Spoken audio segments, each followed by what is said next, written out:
Welcome to Scripting for Creators.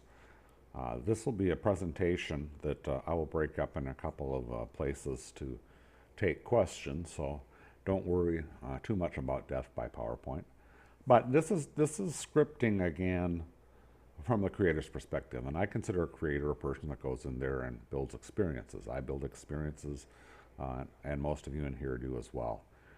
This really isn't scripting for C# programmers, although I'd love to give a class, and maybe I will later. But the point is that I'm really trying to show how you use scripts inside of Sansar.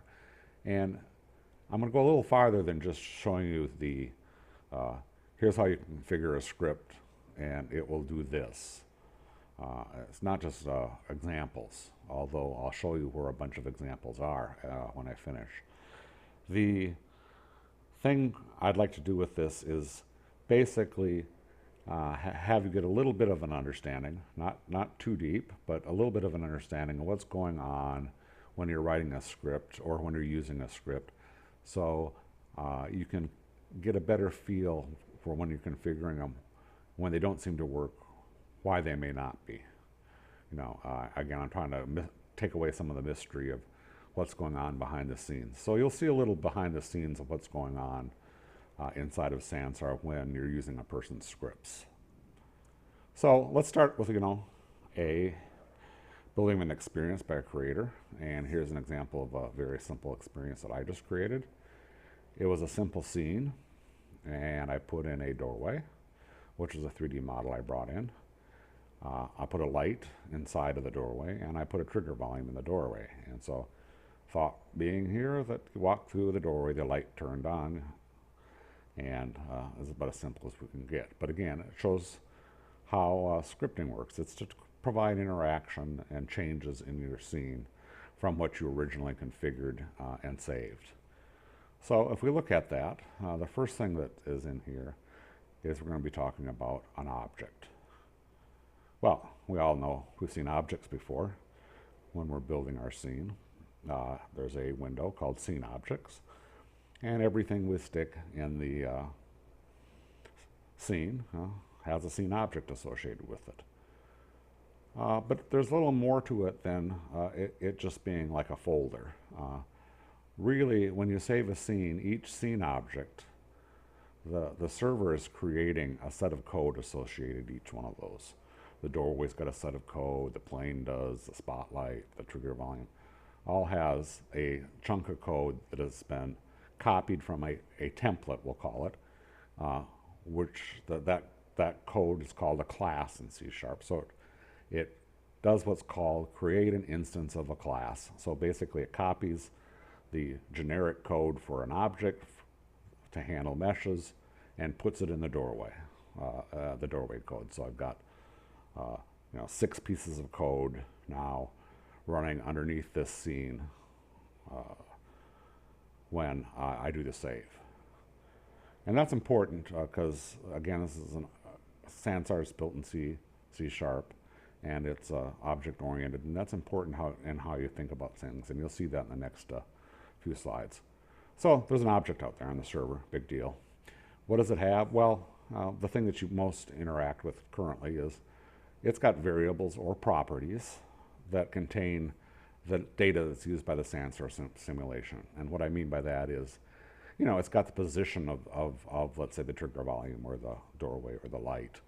And you change X, Y position. You do it with the gizmo if you want to, but you can also do it by just typing values in the properties window for that doorway. And you can change those values.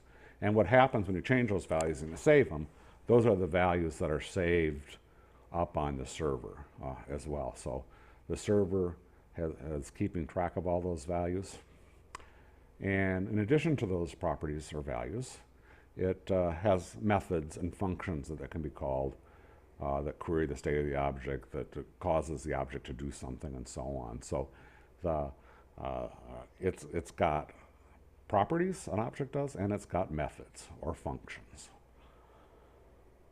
Now, then what's a script? Well, Linden Labs decided not to let programmers directly get into their server code. So they said, well, I'm not going to, even though that code is up there and I've just copied it over, we're not going to let you change that code directly. What they chose to do is let scripters extend the object's code with the code that the scripter writes. So what happens basically, let's say the light object, what they've allowed me to do is say, put a script, as you do, I put a script in the light, and then I write my code and I say, I want to extend the object, the light object. And by that means saying, hey, it's got its normal functions, but I want you to run this code, which can do various things. And the most obvious thing is I could change those property values, and so I could, change the color of the light, I could change the intensity of the light inside of the code, and it will change it at runtime. So rather than being limited to only changing it when I'm in edit mode, I can, with a script, change those values at runtime, and it could cycle through different colors, it could move an object in a circle, it could do all kinds of things. I wrote for example, I stuck a strobe light script inside of a light, and what it would do is it would turn on and off a light, 10 times a second, or however fast it did. Not that fast. But anyway, the point being is that scripts are tied to an object, and it allows me to change the properties of the object on the server, as well as call some functions, only the things that have been exposed. So let's talk about that real quick. When I'm saying that they expose certain properties and methods, they haven't given us everything. So for example, in the case of, let's say I wanted to move the light around, I can change its position, so I can make a light. I can rotate the light so it looks like a spinning light. I can't change the scale because they have not provided an API hook for changing scale. So the point being is you may not be able to do everything that you can in the properties window with a script. It's all what they have exposed.